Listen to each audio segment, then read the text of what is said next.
संस्कारी बेटी। शालिनी की उम्र लगभग 28 साल की हो चुकी थी, लेकिन अभी तक उसकी शादी नहीं हुई थी। शालिनी के मम्मी पापा सरला और महेश जी ने कभी उसकी शादी के लिए कुछ ज्यादा कोशिश भी नहीं की। शाली मन ही मन चाहती थी कि दूसरी सहेलियों की तरह उसका भी घर बस जाए, लेकिन वो अपने मम्मी पापा से ये बात कहती भी तो कैसे कहती। माँ जानती है, मेरी सहेली है ना शीतल, उससे बेटी हुई है, बड़ी प्यारी बच्ची है उसकी। अरे ये तो बहुत अच्छी बात है। उसकी शादी भी तो 4 साल पहले हो गई थी ना। अब क्या कर बेटा, चाहते हैं तो हम भी यही है कि तुम्हारी शादी हो जाए, लेकिन कोई अच्छा लड़का मिलता ही नहीं। कोई बात नहीं मम्मी पापा, मैं जानती हूँ आप मेरे लिए बहुत अच्छा रिश्ता ढूंढना चाहते हैं, और अभी मेरी इतनी उम्र भी तो नहीं हुई है। अच्छा शालिनी बेटा, क्या है ना, मेरे पास नई साड़ी नहीं है और मुझे किटी पार्टी में जाना था, तो इस महीने तेरी तनख्वाह आ जाए तो एक नई साड़ी दिलवा देना बेटा। और बेटा मेरा मोबाइल भी थोड़ा पुराना हो गया है, 6 महीने से इसी को काम में ले रहा हूँ, एक नया मोबाइल ला देना बेटा। हाँ हाँ मम्मी पापा। और माँ, आप तनख्वाह की चिंता क्यों करती हैं? साड़ी तो मैं आपको कल ही दिलवा दूंगी, और रही बात आपकी मोबाइल की, तो मैं आज शाम को ही ऑफिस से लौटते वक्त ले आऊंगी। अरे भगवान सबको तुम्हारे जैसी बेटी दे, कितना ध्यान रखती है अपने मम्मी पापा का। पापा, आज आप दुकान नहीं जा रहे हैं क्या? वो क्या है ना बेटा, मेरे सर में जरा दर्द हो रहा है, इसलिए आज दुकान जाने का मन नहीं है। पापा दवाई ले लीजिए, और अगर हो सके तो चले जाइए। इस तरह दुकान बंद रहेगी तो ग्राहक आना बंद कर देंगे ना। अरे बेटा, तेरे पापा की अब उम्र हो चली है, और तू है ना हमारी कमाऊ बेटी, इतनी अच्छी नौकरी करती है, हमारा ख्याल रखती है, तेरे पापा को चिंता करने की क्या जरूरत भला है? ठीक है पापा, आप अपना ध्यान रखिए, मैं ऑफिस से लौटते वक्त आपका फोन ले आऊंगी। और माँ, आपकी साड़ी हम कल लेकर आएंगी। शालिनी के जाने के बाद क्या करे, शालिनी के लिए सच में कोई लड़का ढूंढ कर उसकी शादी करवानी है क्या? अरे पागल हो गई हो क्या? वो शादी करके इस घर से चली गई तो हमारे खाने के लिए पैसे कहाँ से आएंगे? जानती हूँ वैसे भी आपको ना दुकान पर जाने में, काम करने में आलस आता है, अच्छे से पहचानती हूँ आपको। हाँ तो क्या हुआ, बेटी नौकरी करती है, जब बच्चे माँ बाप की कमाई पर मजाक कर सकते हैं, तो क्या माँ बाप बच्चों की कमाई पर थोड़े दिन चैन से जी नहीं सकते? अरे वो तो हम जी रहे हैं ना, देखा ना हमारी बेटी एक ही बार में हमें मोबाइल और साड़ी दिलाने के लिए कैसे फट से तैयार हो गई। एक दिन सरला की एक पड़ोसन अपने भतीजी का रिश्ता लेकर सरला के घर आती है। सरला बहन, ये मेरा भतीजा है प्रशांत, इसके लिए रिश्ता ढूंढ रही थी बहुत दिन से। अचानक से तुम्हारी बेटी का ख्याल आया, इतनी सुंदर और अच्छी नौकरी वाली लड़की है, मुझे तो बहुत पसंद है। अरे तुम्हारे पसंद करने से क्या होता है, मेरी बेटी को भी तो तुम्हारा भतीजा पसंद आना चाहिए ना। हाँ, ऐसे थोड़ी ना कि तुम्हें हमारी लड़की पसंद आ गई और हमने रिश्ता कर दिया। मेरा भतीजा बहुत बड़ी कंपनी में जॉब करता है। अंकल जी, मैंने आपकी बेटी को देखा है और वो मुझे बहुत पसंद है। हाँ, तुम्हें तो पसंद है, लेकिन हमें भी तो उससे एक बार पूछना पड़ेगा ना। तो बुलाइए ना शालिनी को, उससे पूछ लेते हैं कहाँ है वो। ऑफिस गई है और उसको आने में अभी देर लगेगी।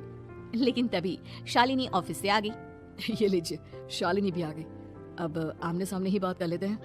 आओ आओ शालिनी बेटा, इससे मिलो, मेरा भतीजा प्रशांत प्राइवेट कंपनी में अच्छी जॉब करता है। अब बेटा, तुम्हें ये लड़का पसंद है क्या? देखो बेटा, सोच समझ कर हाँ करना, तुम्हारे ऊपर कोई जबरदस्ती नहीं है।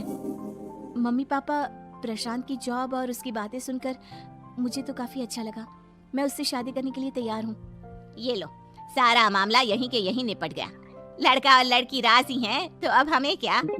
सरला की पड़ोसन और प्रशांत वहाँ से चले जाते हैं। अगले दिन, क्या हुआ मम्मी पापा, आप इतने उदास क्यों लग रहे हैं? वो क्या है ना बेटा, तुमने शादी के लिए हाँ कर दी उस लड़के के साथ। तो क्या हुआ माँ, उस लड़के में कोई खोट है क्या? आपको वो पसंद नहीं? अरे नहीं बेटा, जिसमें तुम्हारी खुशी उसमें हमारी खुशी, हमें भी लड़का पसंद है। तो फिर क्या बात है, अगर कुछ भी है तो आप मुझे बता सकते हैं। तुम्हारी माँ ये सोच सोच कर परेशान है कि तुम्हारे बाद हमारा क्या होगा। तुम हमारी इकलौती बेटी हो, हमारा बुढ़ापा कैसे कटेगा। अब बेटा, हम अपने बारे में सोचकर तुम्हें जिंदगी भर शादी करने से रोक तो नहीं सकते ना। जाओ, तुम अपनी जिंदगी में खुश रहो, हमारा क्या है, जैसे तैसे जी लेंगे। हाँ बात तो सही है बेटा, कैसे भी करके मैं दुकान का काम कर लूंगा, तुम और प्रशांत शादी करके खुश रहो। अपने माँ बाप की बात सुनकर शालिनी काफी दुखी हो जाती है। उसे लगने लगता है कि वाकई में उसकी शादी हो जाने के बाद उसकी माँ और बाप का ख्याल कौन रखेगा, और यही सोचकर वो एक दिन प्रशांत से मिलती है। देखो प्रशांत, तुम मुझे बहुत पसंद हो, लेकिन मैं चाहकर भी तुमसे शादी नहीं कर सकती। अरे क्या हुआ शालिनी, क्या तुम मेरी किसी बात से परेशान हो? नहीं नहीं प्रशांत, मैं अपने माँ बाप की इकलौती संतान हूँ। अगर मैं भी शादी करके घर से चली गई तो उनका ख्याल कौन रखेगा, उनका खर्चा कौन उठाएगा? तो क्या तुम सारी जिंदगी शादी नहीं करोगी? शायद नहीं प्रशांत, और अगर अपने माँ बाप के लिए ये भी करना पड़े तो इसमें गलत क्या है? प्रशांत ये सारी बात जाकर सरला की पड़ोसन यानी कि अपनी बुआ को बता देता है। ये सरला तो बड़ी चालाक निकली प्रशांत, वो अपनी बेटी के साथ खेल खेल रही है। कैसा खेल? आप क्या कहना चाहती हैं? अरे शालिनी बहुत सीधी और संस्कारी लड़की है, लेकिन ये सरला और महेश एक नंबर के चालाक। बुआ जी, आपकी बात सही है, लेकिन अपनी बेटी के साथ भला कोई क्यों चालाकी करेगा? वो तो मैं तुझे कल बताऊंगी। तो कल सुबह मेरे साथ शालिनी के घर चलना। और फिर अगले दिन। क्या हुआ सरला बहन, तुम्हारी बेटी ने तो शादी के लिए मना कर दिया। अब पता नहीं बहन जी क्यों मना कर दिया। हम तो चाहते थे कि बेटी की शादी धूमधाम से करें। हमारी तो बहुत इच्छा थी कि शालिनी की शादी प्रशांत के साथ हो जाए, लेकिन अब क्या करें, वही नहीं चाहती। आंटी जी, शादी के बाद मुझे अपने माँ बाप की बहुत चिंता रहेगी। उनका ख्याल कौन रखेगा? और इसलिए मैं प्रशांत तो क्या किसी से भी शादी नहीं करना चाहती। अंधी हो गई हो क्या माँ बाप के प्यार में? पहले जरा अपने माँ बाप से सच तो पूछ लो। कैसा सच? यही सच शालिनी कि ये तुम्हारे सगे माँ बाप नहीं है और तुम इनके लिए सिर्फ पैसे कमाने का एक जरिया हो। अरे अरे, यह तुम क्या कह रही हो? सच ही तो कह रही हूँ भाई साहब। अब सीधे सीधे अपनी बेटी को अपनी सच्चाई बताओगे या फिर मैं कोई दूसरा तरीका निकालूं? हमें माफ कर दो शालिनी, वो क्या है ना, हमारी कोई औलाद नहीं थी और जब तुम छोटी थी तो हमने तुम्हें गोद ले लिया था। तो इस नाते तो मैं आपकी बेटी ही हुई ना। लेकिन तुम्हें गोद लेने का हमारा सिर्फ एक ही मकसद था कि बड़ी होकर तुम नौकरी करो और हमारे लिए पैसे कमाओ, क्योंकि तुम्हारे पापा को काम करने में बहुत आलस आता है। और ये सच है कि हम ही नहीं चाहते थे कि तुम्हारी कभी भी शादी हो। कोई बात नहीं मम्मी पापा, आपने मुझे गोद लिया, पाल पोस कर बड़ा किया।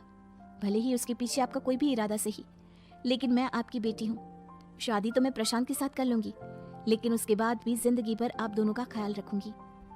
शालिनी की बातें सुनकर सरला और महेश को अपनी गलती का एहसास होता है और वो उससे माफी मांगते हैं।